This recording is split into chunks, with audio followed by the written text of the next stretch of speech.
Hello, welcome to the biology folders. तो इस particular video में हम लोग डिस्कस करने वाले हैं एक इम्पॉर्टेंट चैप्टर के बारे में जो बायोलॉजी के अंदर आता है, जो नीट के एग्ज़ाम के लिए बहुत ज़्यादा यूज़फुल है तथा आपके जो बोर्ड एग्ज़ाम होते हैं उसके लिए बहुत ज़्यादा यूज़फुल होता है। जितने सारे बोर्ड एग्ज़ाम हो जाते हैं, जैसे सीबीएसई बोर्ड एग्ज़ाम हो गया या ऑल स्टेट्स के जितने सारे अलग अलग एग्ज़ाम होते हैं उसके लिए बहुत ज़्यादा यूज़फुल है और आपके नीट एग्ज़ाम के लिए बहुत बहुत बहुत ही ज़्यादा यूज़फुल है। Hello friends, my name is Bittu Kumar and I am a teacher of the biology. So चलिए स्टार्ट करते हैं अपने सेशंस को। तो यहाँ पे हम जो बात करने वाले हैं बायोलॉजी के 11th क्लास के सेकेंड चैप्टर के बारे में, जिस चैप्टर का नाम है बायोलॉजिकल क्लासिफिकेशन। ठीक है, तो इसमें ज़्यादा कोई समझने की ज़रूरत नहीं है। जैसे आप लोग जानते हैं, बायो मतलब लाइफ और लोगस मतलब स्टडी और क्लासिफिकेशन मतलब अंतर करना, मतलब हमको जीवों को क्या करना है कि अपने स्टडी के लिए उसको क्या करना है, अलग अलग भागों में बांटना है। तो हमारे पास जितने सारे जीव होंगे उसको हम क्या करेंगे, अलग अलग भागों में बांटेंगे। ठीक है, तो देखिए जब बांटने की क्रिया शुरू होती है तो स्टार्टिंग से होगा कि हम इस जीव को, इस दुनिया में सबसे जीव कैसे शुरुआती दौर से साइंटिस्ट आते गए और इसको क्या करते हैं, बाय हार्ट करते गए। तो सबसे पहले जो साइंटिस्ट आते हैं उनका नाम है अरिस्टोटल्स। तो उनके नाम पे रखा गया अरिस्टोटल्स क्लासिफिकेशन। इन्होंने इस दुनिया को अपनी नज़र से देखा और अपनी नज़र से देखकर क्या किया, पूरे ब्रह्मांड को बांट दिया। सॉरी, पूरे ब्रह्मांड को नहीं, पूरे एनिमल्स को पूरे जीव को बांट दिया। तो उन्होंने अपने अनुसार एनिमल को बांटा। ठीक है, एनिमल को बांटा और प्लांट को बांटा।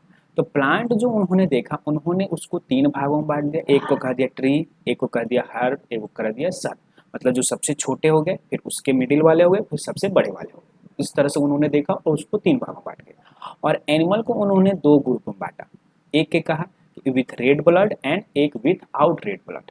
रेड ब्लड में उन्होंने किसको रखा, मेमल्स, लिजार्ड, बर्ड, फिश को रखा। ठीक है, फिर उसके बाद नॉन रेड ब्लड में उन्होंने नॉन रेड ब्लड को भी बेसिस किया। उन्होंने कहा कि एक हार्ड बॉडी होगा, एक सॉफ्ट बॉडी होगा। हार्ड बॉडी में जैसे उन्होंने सारे इंसेक्ट को रखा और सॉफ्ट बॉडी में जैसे कि सेल्स, उसको भी दो बेसिस लिया, सेल्स और नॉन सेल्स। सेल्स में जैसे कि सेलीफिश हो जाएगा और जेलीफिश हो गया। तो इस तरह अरिस्टोटल्स ने करके अपना क्लासिफिकेशन किया।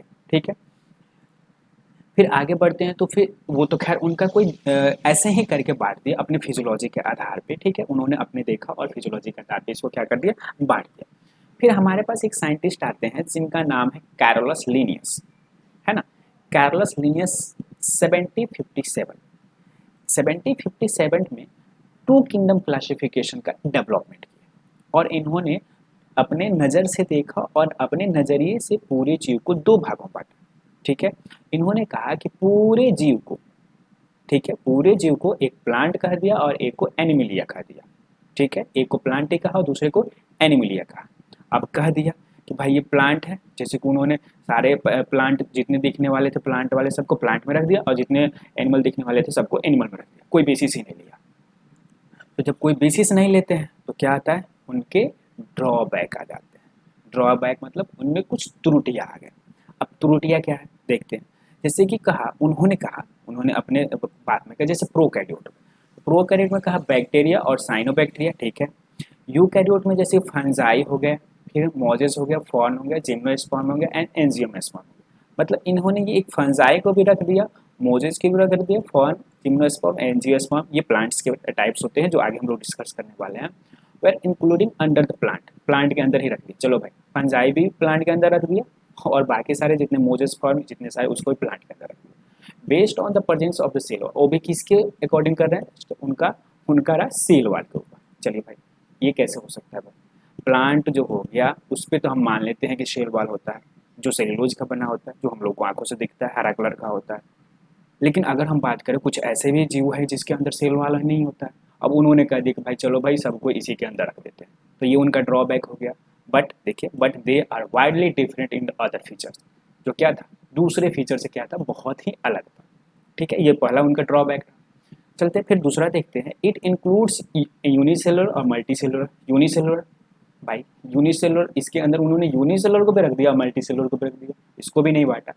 Multicellular organism in some group, कुछ ग्रुप में उन्होंने इसको बांट दिया, जैसे कि chlamydomonas, spirogyra were placed on the algae. बताइएगा, क्लेमाइडोमोनास और स्पाइरोगैरा को उन्होंने अलगी के अंदर रख दिया। बताइएगा, अलगी दैट मीन्स यहाँ हमारे पास साइनोबैक्टीरिया, साइनोबैक्टीरिया के अंदर उन्होंने इसको रख दिया, जो कि नहीं रखना चाहिए था, नहीं हो पाता। फिर उसके तीसरा उनका जो ड्रॉबैक रहा, it did not different between heterotrophs. अब देखिएगा, heterotroph fungi and autotroph green plant, उन्होंने कोई डिफरेंट ही नहीं बताया कि भाई हेटेरोट्रोफिक फंजाई में भी कुछ अंतर होता है और ऑटोट्रोफिक ग्रीन प्लांट में भी अंतर होता है। भाई ऑटोट्रोफिक वो चीज़ होता है जो खाना अपने से बनाता है, और हेटेरोट्रोफिक वो होते हैं जो खाने के लिए दूसरे ऊपर डिपेंडिंग रहता है। तो ये तो उनका ड्रॉबैक हो गया कि नहीं हो गया। चलिए, तो उसके बाद उन्होंने कहा fungi have chitinous cell wall. Fungi देखिए यहाँ पे उन्होंने फंजाई को रखा है, जो कहा दिया भाई प्लांट है, तो ड्रॉबैक होगा फंजाई कि फंजाई के पास काइटिनस का सेल वॉल होता है और प्लांट के बाद क्या होता है, सेलुलोजिक सेल वॉल होता है। तो डिफरेंस हो गया, इसके कारण ये क्या हो गया, उनकी ड्रॉबैक हो गया और उनका किंगडम क्या हो गया, खारिज कर दिया। फिर आते हैं कुछ हमारे साइंटिस्ट जो अलग अलग कैटेगरी के आधार पे अपने अपने समय के अनुसार उन्होंने अपने अपने नज़रिए से देखा और क्या किया, जीवों को बांटा। ठीक है, तो सबसे पहले लिनियस साहब का हम लोगों ने देख लिया है। उसके बाद हैकल साहब आए, हैकल साहब ने बांटा 3 भागों में। फिर कॉपलैंड साहब 3-4 भागों में, विटकर साहब 5 भागों में, जिसकी हम लोग स्टडी करते हैं। फिर आगे जो हमारा साइंस डेवलप हुआ है, तो उसमें एक ओजिस एट ऑल और ओजिस एंड फॉक्स ने करके 6 किंगडम क्लासिफिकेशन को बांटा है। ठीक है, तो ये हम लोग को डिस्कस नहीं करना है, हम लोग को बस इस 5 भागों में डिस्कस करना है जो हमारा विटकर साहब के द्वारा दिया गया है। ठीक है, चलिए, तो देखिए 5 किंगडम क्लासिफिकेशन की जब जिक्र होती है तो सबसे पहले जिक्र आएगा ही आर.एच. विटकर साहब का। कौन, इन्होंने इसको प्रपोज किया था। अब इन्होंने कब प्रपोज किया है, 1969। ठीक है, तो इन्होंने पूरे जीव को, पूरे ऑर्गेनिज्म को 3 भागों में बांटा। एक कहा मोनेरा, देखिए मोनेरा, प्रोटिस्टा, फंजाई और प्लांटी और एनिमली। ये हमारे आर.एच. विटकर साहब है ना। तो इन्होंने कैरेक्टर लिखा और कैरेक्टर क्या देखा, किस आधार पर बांटा, thallus, mode of nutrition, reproduction, phylogenetic relationship और सेल स्ट्रक्चर। इस आधार पर लेखा क्या किया, उन्होंने जीवों को बाय हार्ट किया। ठीक है, चलिए आगे बढ़ते हैं। तो बाय हार्ट उन्होंने इस तरह से किया। ठीक है, क्लासिफिकेशन उन्होंने इस तरह से किया जो अभी लिखा है ना, बताया ना, जैसे कि सेल स्ट्रक्चर हो गया, फाइलोजेनेटिक वाला हो गया, मोड ऑफ न्यूट्रिशन हो गया, रिप्रोडक्शन हो गया, इस आधार पर उन्होंने कैसे बांटा। तो सबसे पहले जैसे कि सेल टाइप में क्या होगा, तो मोनेरा होता है प्रोकैरियोट, अब बाकी जितने सारे हो जाते हैं सारे के सारे यूकैरियोट्स हो जाते हैं। ठीक है, मोनेरा मतलब मोनेरा एक स्पेसिफिक चीज़ है। मोनेरा को हम आगे भी डिटेल्स करने वाले हैं, डिटेल्स में स्टडी करेंगे मोनेरा को, लेकिन अभी थोड़ा सा ले लेते हैं। मोनेरा का दूसरा नाम बैक्टीरिया भी है। ठीक है, मोनेरा को दूसरा नाम बैक्टीरिया भी कहा जाता है। अब बैक्टीरिया भी है, तो बैक्टीरिया तो सब चीज़ से अलग होता है, हम लोगों से तो पूरा का पूरा अलग है कि नहीं। चलिए, फिर दूसरा है सेल वाल। तो सेल वाल में क्या होगा, जैसे कि सेल वाल, भाई इसका तो सेल वाल नहीं होता है। देखिए इसमें नॉन सेलुलोजिक होता है, सेलुलोज होगा, सेल वाल तो होगा लेकिन सेलुलोज का नहीं होता। इसके अंदर किसका होता है, पॉलीसेकेराइड और अमीनो एसिड का होता है। ये भाई इसके अंदर तो प्रेजेंट होगा ही। इसके अंदर देखिए फंजाई के अंदर काइटिन और पॉलीसेकेराइड का होता है। ये सबसे बड़ा इंपॉर्टेंट क्वेश्चन है, इंट्रेंस में पूछा गया है कि फंजाई का जो सेल वॉल होता है किस चीज़ से मिलकर बना होता है, काइटिन और पॉलीसेकेराइड का। फिर इसके अंदर तो प्रेजेंट होगा ही भाई साहब, जैसे पेड़ होता है उसके खाल देखते हैं लोग तो उसके अंदर प्रेजेंट होता ही है, आउटर लेयर होता है। और ये क्या होता है, सेलुलोजिक होता है। एनिमल के अंदर तो होता ही नहीं, सेल वॉल होता ही नहीं। दुनिया का सबसे बड़ा अंतर प्लांट और एनिमल के अंदर, सेल वॉल एनिमल के अंदर नहीं होता है और सेल वॉल प्लांट के अंदर होता है, सबसे बड़ा डिफरेंस। बाकी सब डिफरेंस अलग है बाकी, लेकिन मोस्ट इंपॉर्टेंट जो एमएससी के एंट्रेंस में पूछा जाता है और नीट में तो खैर पूछा ही गया है और एज आपके बोर्ड एग्जाम में भी पूछा जाता है कि प्लांट और एनिमल के अंदर क्या अंतर है, तो सबसे बड़ा अंतर होता है यही सेल वॉल का। ठीक है, चलिए न्यूक्लियर मेम्ब्रेन, इसके अंदर एब्सेंट, बाकी सबके अंदर प्रेजेंट। भाई ये एक हो गया, इसके अंदर क्या हो गया, सेंटर, इसके अंदर जो न्यूक्लियर मटेरियल होगा उसके ऊपर झिल्ली होगा ही नहीं, तो ये क्या हो गया, न्यूक्लियर मेम्ब्रेन इसके अंदर होगा ही नहीं। फिर चलते हैं, चलिए बॉडी ऑर्गेनाइजेशन, सेलुलर होता है, ये भी सेलुलर होता है। ये मल्टी सेलुलर और लूज बॉडी का होता है। मल्टी सेलुलर मतलब ज़्यादा होगा और बॉडी भी क्या होता है, लूज होता है। ये क्या होगा इसको भाई, टिश्यू और ऑर्गन। प्लांट के अंदर तो टिश्यू होता है ना, जैसे एग्जाम्पल का मेरिस्टेमेटिक टिश्यू ले लीजिए, सिंपल टिश्यू ले लीजिए, और ऑर्गन भी तो होंगे, बिना ऑर्गन का तो काम नहीं होगा, है कि नहीं। जैसे कि अब चलते हैं एनिमल के अंदर, एनिमल के अंदर तो टिश्यू की कमी नहीं है, जैसे कि मसल्स बना के सब टिश्यू बनाते हैं ना, जैसे कि किडनी का टिश्यू हो गया, ऑर्गन, किडनी हो गया, फेफड़ा हो गया, लंग्स हो गया, ये सारे क्या हो गया आपके ऑर्गन्स हो गए। ऑर्गन सिस्टम सब चीज मिलाकर एक ऑर्गन सिस्टम बनता है ना, जैसे कि आप लोग पढ़ते होंगे ना, सेल मिलाकर किस चीज़ का निर्माण होता है, टिश्यू का, और टिश्यू मिलाकर टिश्यू मिलकर एक ऑर्गन का निर्माण करेगा और ऑर्गन मिलकर एक बॉडी ऑर्गन सिस्टम कर देते हैं OS, और ये मिलाकर एक बॉडी का निर्माण कर देते हैं। तो ये हो जाते हैं हमारे पूरे एक सिस्टमेटिक तरीके से। चलिए मोड ऑफ न्यूट्रिशन की बात करते हैं, भाई खाना कैसे खाते हैं। तो देखिए खाना के रूप में ये ऑटोट्रॉफ हो सकता है। अब ऑटोट्रॉफ में क्या करता है, फोटोसिंथेटिक भी करेगा, केमोसिंथेटिक भी करेगा, और हेटरोट्रॉफ में भी होता है। हेटरोट्रॉफ में सेप्रोफाइटिक और पैरासाइटिक, एक और होता है होलोजोइक करके आता है, तो वो होलोजोइक वाला अलग है, उसको थोड़ा देखते हैं। चलिए इसमें ऑटोट्रॉफ और हेटरोट्रॉफ दोनों होते हैं। इसमें क्या होगा भाई, ऑटोट्रॉफ में फोटोसिंथेटिक होगा और हेटरोट्रॉपिक भी होगा, ठीक है। हेटरोट्रॉपिक में दूसरे ऊपर, इसके अंदर क्या होता है, ऑटोट्रॉपिक भी हेटरोट्रॉपिक होगा, फंजाई ऑटोट्रॉपिक नहीं होता। तो मोस्ट इंपॉर्टेंट क्वेश्चन कि फंजाई ऑटोट्रॉफ होगा या हेटरोट्रॉफ होगा, तो फंजाई हेटरोट्रॉपिक ही होता है। प्लांट तो भैया सिंपल सा ऑटोट्रॉफ, ये तो हेटरोट्रॉफ होगा ही नहीं।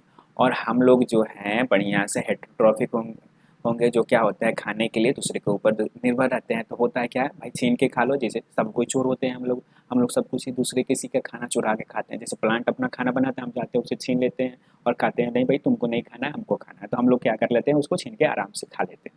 चलिए ठीक है, आगे बढ़ते हैं। तो सबसे पहला हमारा जो क्लासिफिकेशन है किंगडम क्लासिफी मुनेरा। मुनेरा को पहले ही बताया कि इसको क्या कहते हैं, बैक्टीरिया, है ना। तो थोड़ा सा चलते हैं और आगे। तो बैक्टीरिया क्या होता है, इसकी थोड़ी सी डिटेल्स में चलते हैं। तो bacteria are most abundant microorganism, भाई मोस्ट एबंडेंट माइक्रो ऑर्गेनिज्म है, और क्या चाहिए। फिर उसके बाद 100 of bacteria are present in a handful of soil, जैसे कि आप एक कहीं से मिट्टी ले लीजिए, ठीक है, और एक मुट्ठी आप मिट्टी ले रहे हैं, तो उस मिट्टी के अंदर लगभग आपका हंड्रेड्स ऑफ बैक्टीरिया प्रेजेंट है, ठीक है, एक मुट्ठी के अंदर।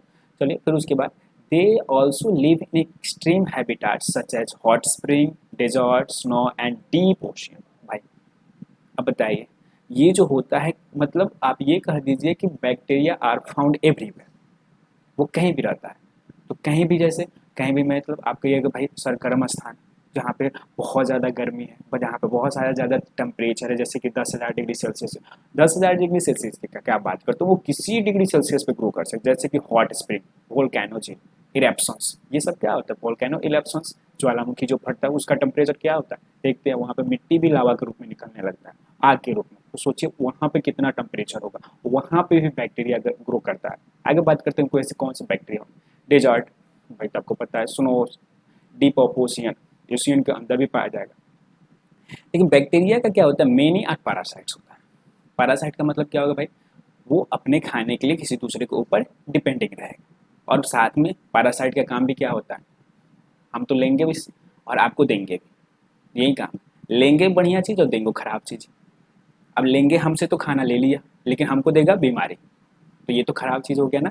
तो पैरासाइट का मतलब ये होता है कि खाने के लिए तो दूसरे ऊपर डिपेंडिंग रहे, साथ में कुछ दे दे भी, तो देगा क्या, आपको बीमारी देगा, आपको डिजीज देके चला जाएगा। तो देखिए ये कुछ ऐसे बैक्टीरिया का फोटो है, ठीक है। चलिए आगे बढ़ते हैं।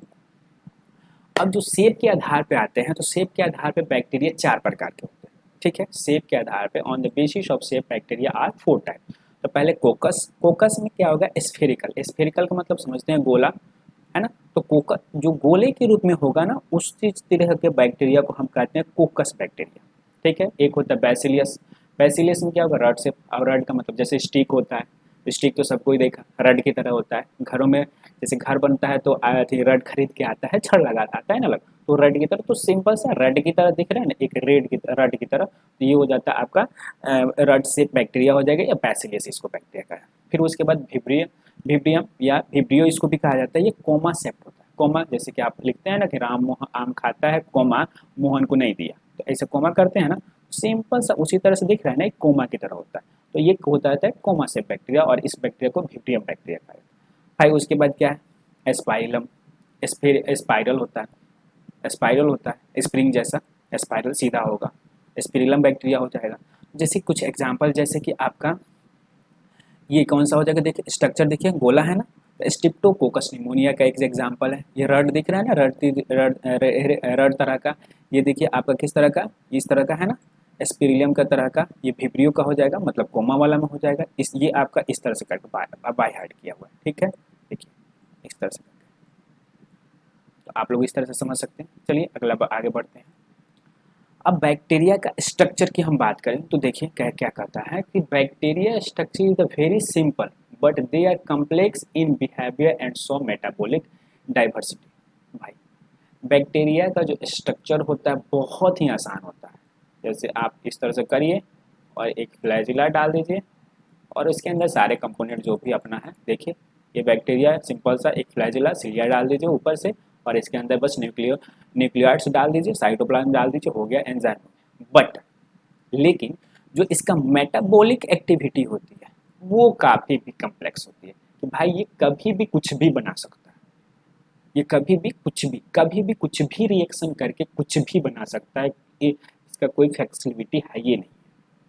इसीलिए बैक्टीरिया बहुत कम्प्लेक्स हो जाता है। स्ट्रक्चर तो बहुत सिंपल है लेकिन मेटाबॉलिक एक्टिविटी क्या हो जाता है, वो कम्प्लेक्स हो जाता है। ठीक है। Some bacteria are autotrophs, autotrophs तो होंगे। Synthesise foods from the inorganic substance. अब बताइए, कुछ ऑटोट्रॉप्स तो होंगे हैं ही, और ये किससे सिंथेसाइज कर लेते हैं अपना फूड को, इनऑर्गेनिक सब्सटेंस। इनऑर्गेनिक सब्सटेंस से क्या कर लेंगे, अपना फूड बना लेंगे और खा लेंगे। फिर उसके बाद majority are the heterotrophs, they do not synthesize the food but depend on the other organism or on the dead organic material। कुछ ऐसे ऑर्गेनिज्म हो जाएंगे, कुछ ऐसे हेट्रोट्रॉप्स हो जाएंगे जो क्या हो जाते हैं, अपने खाने के लिए भाई तो दूसरे ऊपर निर्भर रहेंगे, लेकिन और निर्भर रहने के साथ साथ जैसे कौन कौन से जीव हो जाएंगे, जैसे कि डेड ऑर्गेनिक मैटर हो गया, फिर है कि नहीं, डेड ऑर्गेनिक मैटर उस पर जैसे कि हम लोग क्या होता है, जैसे हमारे घरों में जो डोमेस्टिकल एनिमल्स होते हैं, पालतू जानवर, उसको जो डेथ कर जाता है, या तो अगर ज़मीन के अंदर गाड़ देते हैं तो बहुत बढ़िया, लेकिन उसके अंदर डाल ही देना चाहिए, मिट्टी के अंदर, सॉइल के अंदर, जिससे वो डिकम्पोज होकर अंदर ही रह जाए। या ये कंडीशन आता है कि हमारा जो जीव है उसको ऐसे ही फेंक देते हैं लोग, कुछ लोग ऐसे भी फेंक देते हैं, तो उस रास्ते से जैसे गुजरते हैं लोग, होता क्या है भाई, बहुत खुशबूदार से बदबू आता है ना। तो खुशबूदार क्या होता है, बदबू का मतलब हम उससे नाक दाब के वहाँ से निकल जाते हैं कि अब इस रास्ते से दोबारा 10 दिन तक नहीं आएंगे, है ना। तो वहीं डेड बैक्टीरिया, मतलब यही बैक्टीरिया गए हैं भाई साहब वहाँ पे, और क्या करें, बढ़िया से पलथी मार के वहाँ पे खाना खा रहे हैं, और खाना खा के करेंगे चलो भाई अब तो खाना हो गया। अब जैसे कि हम लोग ज़्यादा खाना खा लेते तो क्या करते हैं, गैस गैस रिलीज होता है कि नहीं होता है। तो सिंपल सा कंडीशन, बैक्टीरिया भी भरपेट खाना खाएगा और क्या करेगा, गैस रिलीज करता है, तो गैस रिलीज में वो हमको बदबू देता है, जैसे हम लोग का बदबू देता है। Sorry it's such joke. चलिए अब हम बांटने की कोशिश करते हैं क्लासिफिकेशन बैक्टीरिया की। ठीक है, तो बैक्टीरिया को सबसे पहले बांटा जाता है आर्ची बैक्टीरिया और यू बैक्टीरिया। मतलब पूरी जब बैक्टीरिया है तो उसके अंदर कुछ ऐसी चीज़ हैं जो पूर्ण रूप से नहीं है, जिसके अंदर नहीं है उस तरह की बैक्टीरिया को आर्ची बैक्टीरिया कहा जाता है। ठीक है, उस तरह के बैक्टीरिया को आर्ची बैक्टीरिया कहा जाएगा। और जिसके अंदर सब कुछ डेवलप है, सारे चीज़ अवेलेबल है, उस चीज़ को यू बैक्टीरिया कहा जाएगा, है ना। तो जैसे आर्ची बैक्टीरिया को 3 भागों में बांटा जाएगा, हेलोफिलिक बैक्टीरिया, थर्मोफिलिक बैक्टीरिया और मिथेनोजेनस। ठीक है, और यू बैक्टीरिया को ऑटोट्रॉफ्स और हेटरोट्रॉफ्स। ऑटोट्रॉफ्स को 2 भागों में, photosynthetic autotrophs, chemosynthetic autotrophs. Heterotrophs को पैरासाइटिक और सेप्रोफाइटिक, एक यहाँ पे छूटा हुआ है होलोजोइक है, ऐसे कर देते हैं होलोजोइक करके यहाँ पे जो बैक्टीरिया होगा वो आ जाएगा यू बैक्टीरिया। अब चलिए एक एक करके इसके बारे में स्टडी करते हैं।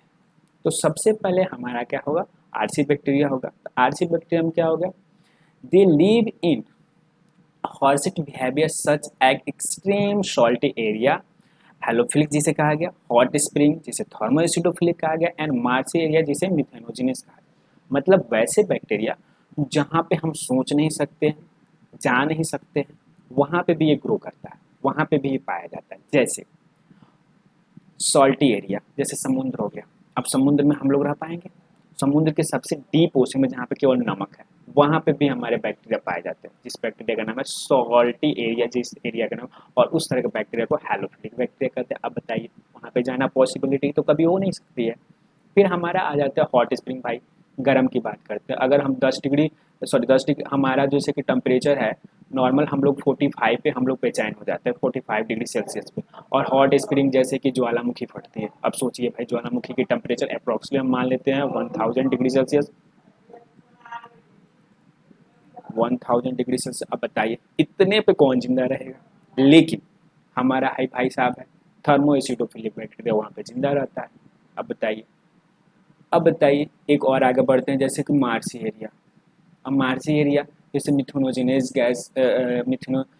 गैस होता है, तो जो निकलता है वो इससे निकलता है, मार्सी एरिया से। भाई मार्सी एरिया दो जगह का हो जाता है, जैसे कि हम लोग देखते हैं गोबर गैस बनाते हैं तो गोबर निकलता है, उसमें देखते हैं जैसे कि हमारे घरों में जो कैटल है वो गोबर देते हैं तो उसमें देखते हैं भाप निकलता है, और भाप कहाँ से आ गया भाई, वो गर्म हुई होता है, वो मीथेन गैस होता है। तो वो बनता क्या, वो होता क्या है कि ये मार्सी जो बैक्टीरिया भाई साहब है, मिथेनोजिनेज बैक्टीरिया है, वो एनिमल के जो गट होता है ना इसमें अवेलेबल होता है। अब गट के अंदर अवेलेबल है, फूट गया, तोड़ दिया, स्मेल निकलना शुरू हो गया, तो इस तरह का कंडीशन हो जाता है। ये देखिए हेलोफिलिक bacteria, thermophilic bacteria, methanogenic bacteria जो इसके गट में अवेलेबल है, एनिमल के अंदर में। एक जगह और पाया जाता है, जैसे कि हम नदी तालाब हो जाते हैं तो उसके किनारे पर जाते हैं तो महसूस होता है कि गर्मी आ रहा है, थोड़ा सा ठंडी का महसूस नहीं होता है, जो किनारे किनारे तालाब हो जाते हैं तो जो किनारे के कीचड़ हो जाते हैं उसमें लगता है कि भाई महसूस हो रहा है कि गर्मी लग रहा है, तो वो होता है ना कुछ नहीं है, उसी एरिया को मार्स एरिया कहता है। वहीं पे यही हमारा मैथनोजिनस बैक्टीरिया पाया जाता है जो क्या कर देता है, उस सॉइल को तोड़ देता है। अब तोड़ेगा तो क्या बनेगा भाई, मीथेन गैस बनेगा जो हमको गर्म महसूस होता है। चलिए आगे बढ़ते हैं। Archaebacteria have different cell wall structure, वैसे डिफरेंट सेल वाले स्ट्रक्चर इसके पास for their survival and extreme condition. अब बताइए अलग अलग कंडीशन, इतना हाई, इतना हॉट स्प्रिंग में, मार्सी एरिया में, सॉल्टी एरिया में रहेगा तो स्ट्रक्चर तो अलग चाहिए ना, अलग अलग कंडीशन के लिए। चलिए methanogens are present in the guts of the ruminant animal, जो भी जुगालो करने वाले जो एनिमल होते हैं जैसे काव हो गया, बैफेलो हो गया, तभी पता है उसके गट के अंदर अवेलेबल होता है। दे प्रोड्यूस मीथेन जैसे biogas from the Dang of their animal, गोबर देता है तो देखते हैं ना भाप निकलता है, वही बायोगैस है, उसी से गोबर का आप लोग देखते हैं। पहले क्या होगा, गोबर से गोबर गैस बनाए होंगे, बल्ब तो बहुत सारे जलाए होंगे, तो उसी कंसेप्ट से ये आता है। चलिए आगे बढ़ते हैं। फिर हमारा यू बैक्टीरिया है। अब यू बैक्टीरिया को तो हमने बहुत सारे भागों में बांटा है ना, तो फिर जैसे कि क्या होता है, they are true bacteria having the rigid cell wall and flagellum for motile. ये देख रहे हैं ना, ये ही इसका फ्लैजिला है। मोटाइल का मतलब क्या हुआ कि ये आगे बढ़ने के लिए, चलने के लिए मदद करता है। पैर तो इसके पास है नहीं, तो इसी पैर को क्या कर दिया, इसका फ्लैजिला कर दिया। और ये क्या होता है, ट्रू बैक्टीरिया, मतलब इस सच बैक्टीरिया। सच का मतलब होता है कि इसके अंदर सारे चीज़ जितने कंपोनेंट्स होने चाहिए एक कोशिका के अंदर, वो क्या होता है, अवेलेबल होता है। और इसका जो सेल वाल होगा, बाहर वाला ये दिख रहा है ना, ये सेल वाल, यही क्या होगा, बहुत ही रिजिड होता है, बहुत बहुत बहुत ज़्यादा रिजिड होता है। चलिए फिर चर्चा करेंगे कैसे रिजिडिटी आता है, कैसे रिजिड होता है, क्यों रिजिड होता है। फिर अगला है दे इंक्लूड ऑटोट्रॉप्स। ऑटोट्रॉप्स में जैसे हम लोग बांटे हैं फोटोसिंथेटिक और केमोसिंथेटिक एंड हेटरोट्रॉप्स। ठीक है, ऑटोट्रॉप्स बांटे हैं तो ऑटोट्रॉप्स में दो, और हेटरोट्रॉप्स में भी बांटे हैं लोग, तो उसके आगे चेक देखते हैं। ठीक है, ये कुछ बैक्टीरिया, जैसे ये भी बैक्टीरिया, ये भी बैक्टीरिया, ये भी बैक्टीरिया है। तो ये देखिए इसके पास फ्लैजिला है, और ये छोटे छोटे उसके पास पीली है, तो इसका पीली तो खैर है ही है, और फ्लैजिला इसको आगे बढ़ने के लिए हेल्प करता है। चलिए आगे बढ़ते हैं। तो हमारा हो गया सबसे पहला जो था ऑटोट्रॉप्स में, तो ऑटोट्रॉप्स को हमने दो भागों में बांटा था, फोटोसिंथेटिक ऑटोट्रॉप्स। तो फोटोसिंथेटिक ऑटोट्रॉप्स, फोटो का मतलब समझ रहे ही रहे लोग, जो लाइट के रिएक्शन, लाइट के प्रेजेंस में, तो वैसे आप लोग ऐसे भी कह सकते हैं कि वैसे बैक्टीरिया जो अपना भोजन लाइट के प्रेजेंस में सिंथेसाइज करता है, इसको फोटोसिंथेटिक बैक्टीरिया। ठीक है, तो जैसे एग्जांपल में एक साइनोबैक्टीरिया है, और भी सारे जैसे कि यहाँ पे है एनाबेना है, ये भी एनाबेन नॉस्टॉक्स है, ओसिलेटरी है, और साइनोबैक्टीरिया, ये क्या करते हैं, अपना खाना प्रकाश के उपस्थिति में ही बना लेते हैं। चलिए देखते हैं। They have the chlorophyll A similar to that of green plant, मतलब इसके पास कौन सा है, क्लोरोफिल ए होता है। क्लोरोफिल ए होता है किसके पास, फोटोसिंथेटिक करने वाले जो ऑटोट्रॉप्स बैक्टीरिया है उनके पास क्लोरोफिल ए होगा। ठीक है, जैसे एग्जांपल में अभी साइनोबैक्टीरिया, साइनोबैक्टीरिया का दूसरा नाम क्या क्या है, blue green algae, that means B G और ए, बीजीए हो गया। ठीक है, ये क्या होता है, यूनिसेलुलर हो गया। कोनिकल एंड फिलामेंटस होता है, कोनिकल का मतलब कोलोनी में देखो, कोलोनी के अंदर दिख रहा है फिलामेंटस, फिलामेंटस तो पीछे देखा है ना, फ्लैजिला था। उसके बाद मेराइन और टेरेस्ट्रियल अलगी, भाई मेराइन भी होगा, कुछ टेरेस्ट्रियल होता है। मेराइन मतलब कुछ समुद्री भी हो जाएगा, और कुछ ऐसे हो जाएंगे जो स्थल पे भी पाए जाते हैं। The colonies are the generally surrounded by the gelatinous sheath.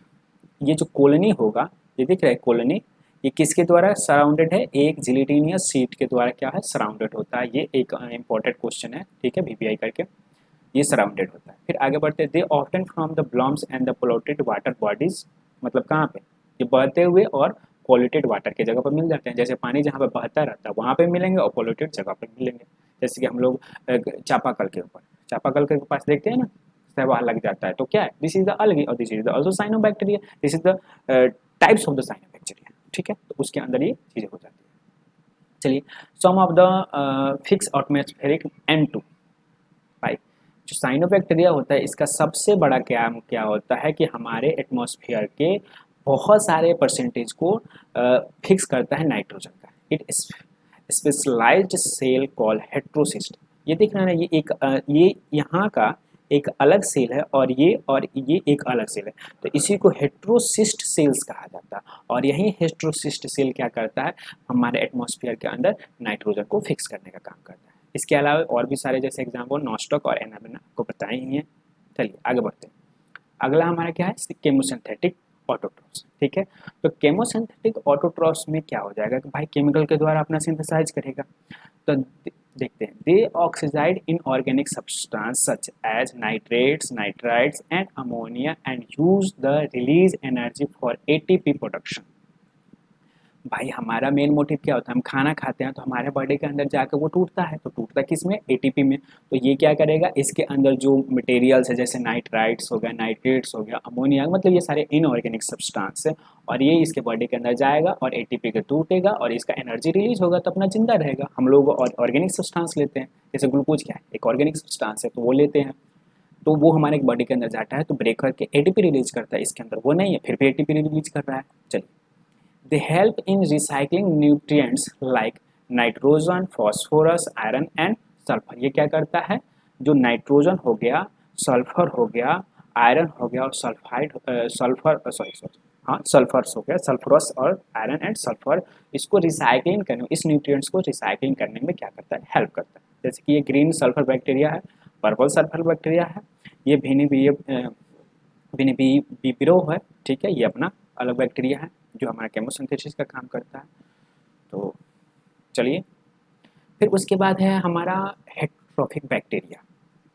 देखिए हेटेरोट्रॉफिक बैक्टीरिया, तो heterotrophic they are the most abundant and nature, मतलब ये क्या होता है, इस अबंडेंट नेचर, हमारे नेचर में अबंडेंट होता है, कहीं भी हो जाता है। चलिए, they majority are the important decomposer. इसका सबसे बड़ा काम क्या होता है कि ये डिकम्पोजर का काम। डिकम्पोजर का मतलब होता है कि तोड़ना, एक एक भाग को, जैसे कि अभी हम बताएंगे था कि जैसे कैटल होता है तो उसको हम इस तरह छोड़ देते हैं, तो क्या करते हैं, उसको डिकम्पोज करना शुरू करता है, उसको तोड़ना शुरू कर देता है। तो सबसे बड़े काम होते हैं हेटेरोट्रॉफिक्स का, जो वो डिकम्पोजर का काम करता है, ठीक है। चलिए फिर आगे बढ़ते हैं। तो जैसे कि फिर heterotrophic bacteria impact on human affair, मतलब हमारे मानव जाति के लिए ये क्या क्या काम कर सकता है और क्या इसके प्रभाव है, ठीक है। तो देखिए, they are use to make the curd from milk. अब आप लोग देखते ही होंगे दही, सिंपल सा एग्जांपल है, दही जो आप लोग खाते हैं पूरा का पूरा बैक्टीरिया है, लैक्टोबैसिलस बैक्टीरिया है। लैक्टोबैसिलस बैक्टीरिया ये आपका एसिड रिलीज करता है, लैक्टिक एसिड रिलीज करता है, जिसके कारण क्या होता है, दही खट्टा होता है। अब आप अगर बैक्टीरिया को देखना है, लैक्टोबैसिलस बैक्टीरिया को दही लाइए, उसको 10 दिनों तक छोड़ दिए, देखिए उसके अंदर लैक्टोबैसिलस बैक्टीरिया अपने आप ग्रो कर जाएंगे, ग्रो नहीं डेवलप कर जाएंगे और उसका साइज बढ़ जाएगा। तो आप देख लीजिएगा, कहिएगा दही हमारा बैक्टीरिया है, तो आप लोग पूरे के पूरे बैक्टीरिया खाते हैं। फिर दूसरा है प्रोडक्शन ऑफ द एंटीबायोटिक्स, इसमें कोई दो राय नहीं, जितने सारे एंटीबायोटिक्स बनते हैं हमारे क्या होता है, इसी हेटेरोट्रॉफिक बैक्टीरिया से बनते हैं।